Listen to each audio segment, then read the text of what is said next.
Hello, my name is McKenna Webster, and for my Understanding Others project, I got to learn more about Zambia, Africa by talking with Nigel Hidi.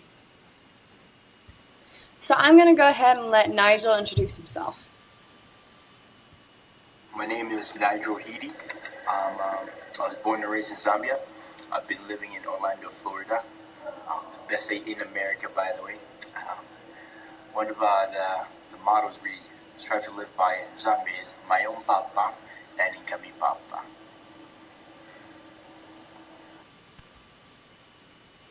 So I'm not going to try and pronounce the phrase that Nigel just said, but the phrase means, Mom, take care of me and I'll take care of you when you're older.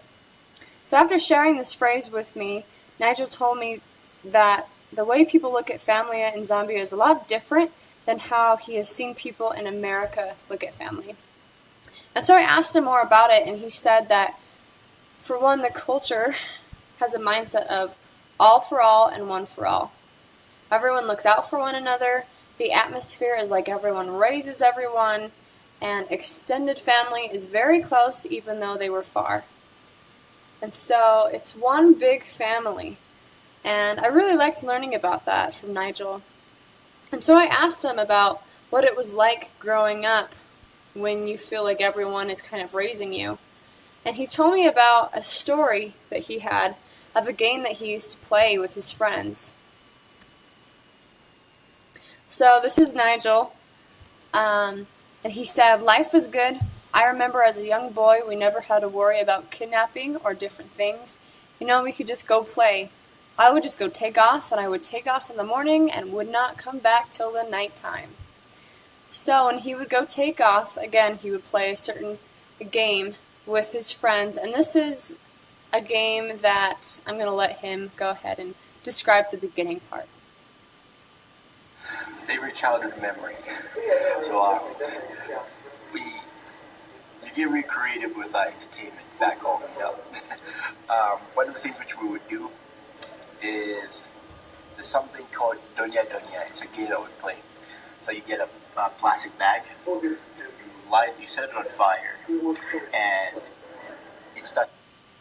So I cut this video clip a little bit short because he then goes to explain that after you set the bag on fire, you then put the bag on your skin to see how long you can last the pain. And then he went and showed me multiple different scars that he had all over his legs because he was really good at this game. And so this is just one of the things that he did with his friends. I later asked him what were some expectations of what America would be like.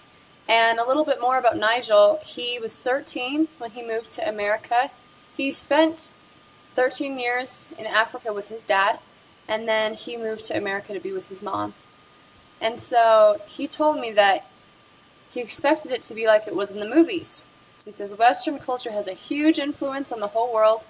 I was going to come to America, and everyone was going to be nice, and I was going to make friends really fast, and I would be very successful really soon.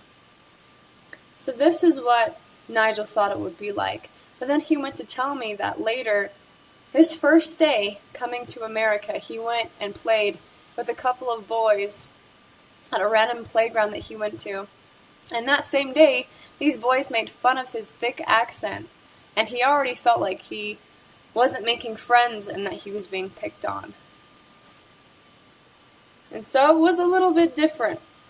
And so I asked him to give a couple further examples of things that he really likes about America and things that he doesn't like as much. Pros and cons about America. Well, America is America. Everyone wants to come here because it's America, Just like the opportunities. There's literally a land of opportunity. I think that in America, this is like the closest. It's like out of all the countries in the world, this is the closest where there's actually a positive correlation between your success and how hard you work. In other nations, it doesn't really matter how hard you work. There's still a greater chance of you not being able to be successful. But in America, you have so many opportunities that allow you to be able to be successful if you work hard enough. definitely appreciate that. They're definitely a promised land. Some cons. What, just right off the top of my head, one of the cons is dating. Girls in America are weird. Here's the thing. They say what they don't mean, and they don't mean what they say. It's kind of like a game, you know? It's like a game to see who has the upper hand. So that's I'm not really used to that, you know, and I'm just a very straightforward person, you know? So I just don't have time to play games, so I'm just very straightforward to the point. If you're interested in that, and if not, we keep moving, and everyone cuts their losses. But I've had to adapt. I've had to learn to not really say what I mean or how I feel, and that's really weird. But sometimes you have to assimilate, but it's been good though.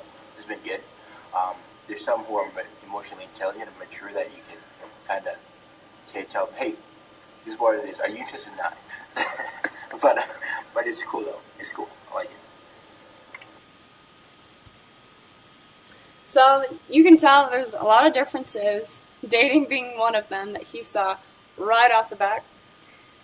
And so as I got to know Nigel a little bit more and learn about his stories and where he is from and the differences between Africa and America, I really like and understand more of how we need to be more open to those who come from different parts of the world, that their story is going to be different than your story. And it makes me remember what Linda K. Burton says when she says, what if their story was my story?